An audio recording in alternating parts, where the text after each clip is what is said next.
Differentiating Objective and Subjective Countertransference by Paul Geltner. A brief summary. This is a review of the concepts of objective and subjective countertransference, their differentiation, analysis, and implications for clinical practice. The learning objective of this article, Differentiating Objective and Subjective Countertransference, is to teach professionals like counselors or therapists how to sort through their own emotions in order to better understand their clients' problems. Since the article deals with complex psychological concepts, the core learning objective is broken down into three main parts. 1. Identifying. 2. Differentiating, and 3. Utilizing these emotions as clues. 1. Identifying the two main sources of emotional clues. The first objective is to recognize that when a professional is listening to a client, the feelings they experience during the session, called countertransference in the article, come from two very different places. Objective countertransference. OC, the goal is to identify feelings that are actually repeating a dynamic from the patient's past. These feelings are primarily caused by the patient's communication or their transference, the way they treat the analyst based on past relationships. Learning objective. To see these feelings as a clue that reveals part of the story of the patient's life. Example. If a student complains about feeling ignored, and the teacher suddenly feels impatient, a feeling the student often evokes in others, that impatience might be a clue about how the student is experienced in their life outside of school. Subjective countertransference. SC, the goal is to identify feelings that repeat dynamics from the professional's own life, which are unique to their personal history. These feelings are caused by the professional's own individual reactions to the patient. Learning objective. To recognize that these feelings are part of the unique story the professional and the patient are creating together. Example. If a student makes a casual remark, and the teacher suddenly feels defensive because that remark reminds the teacher of a conflict they had with their own parent years ago, that defensiveness is subjective. 2.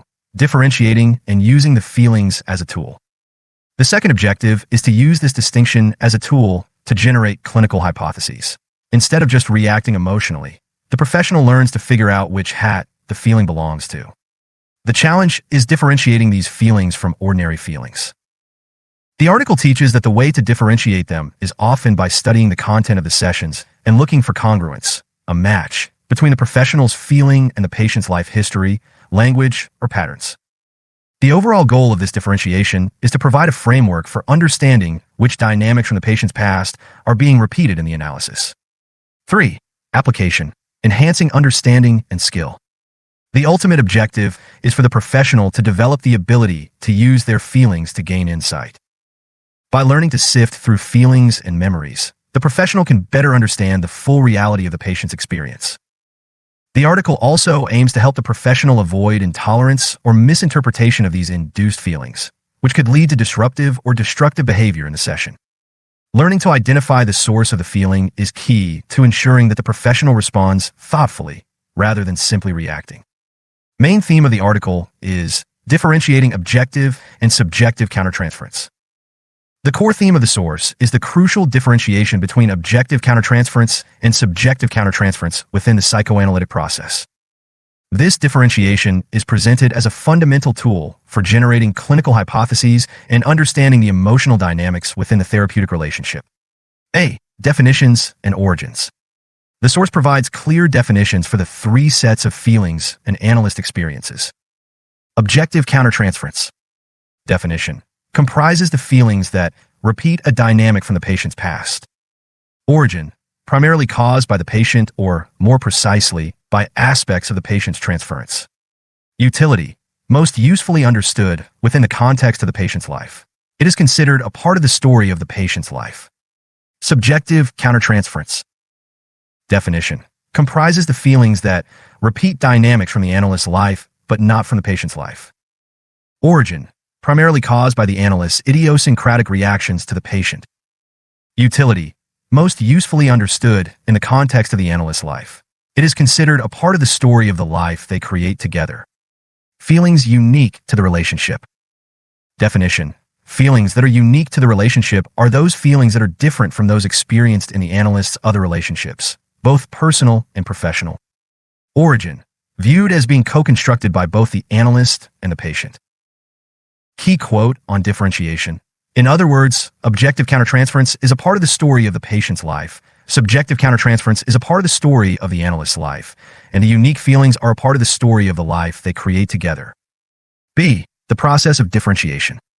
The task of differentiating these feelings is complex, described as being not as easy as finding sapphires in the mud. The standard method involves systematic comparison. Study the countertransference, the analyst's feeling. Study the content of the sessions, the patient's verbal and nonverbal communication. Compare the countertransference to the patient's life, looking for areas of congruence, similarities, analogies, and patterns in common.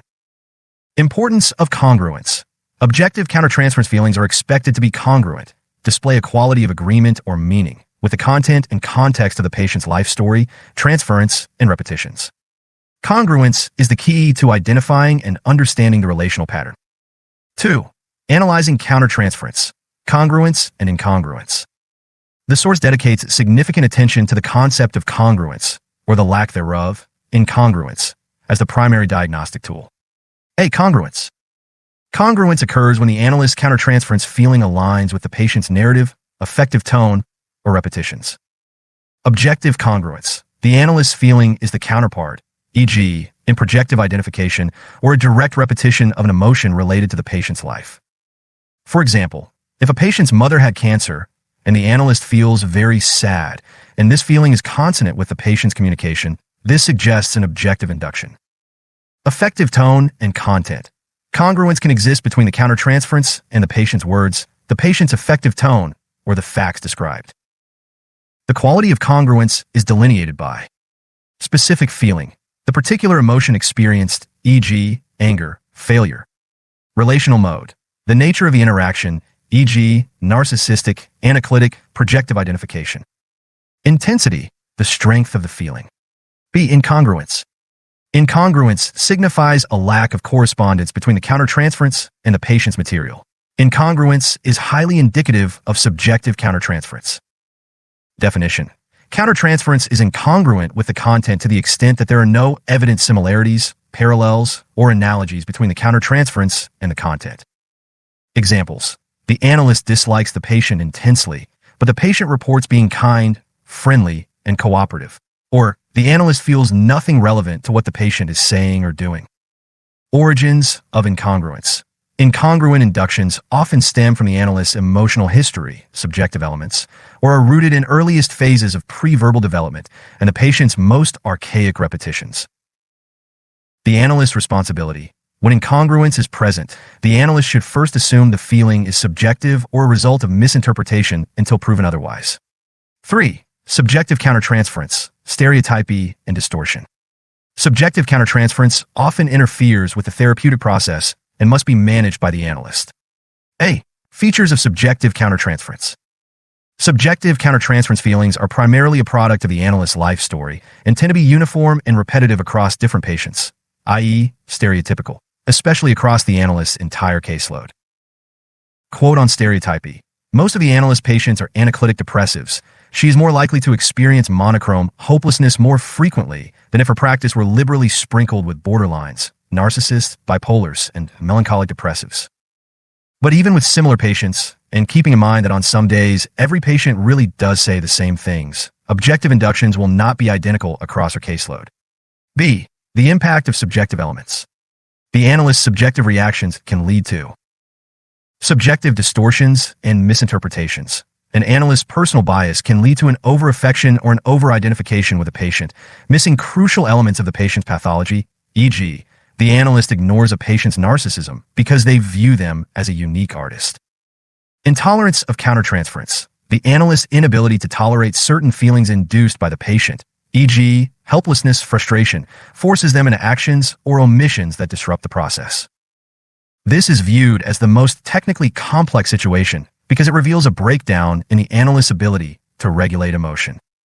Quote on intolerance. The best prevention for this sort of thing is ongoing supervision, preferably with ongoing personal analysis as well.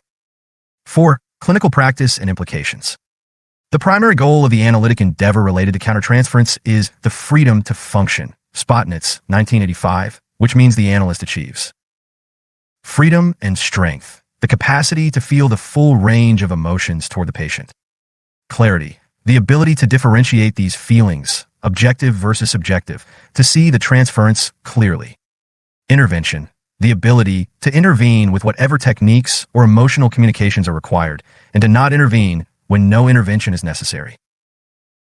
By differentiating and understanding the countertransference, the analyst can transform personal emotional experience into a powerful therapeutic tool, ensuring that the analyst's feelings primarily serve to elucidate the patient's dynamics rather than repeating the analyst's own unresolved conflicts.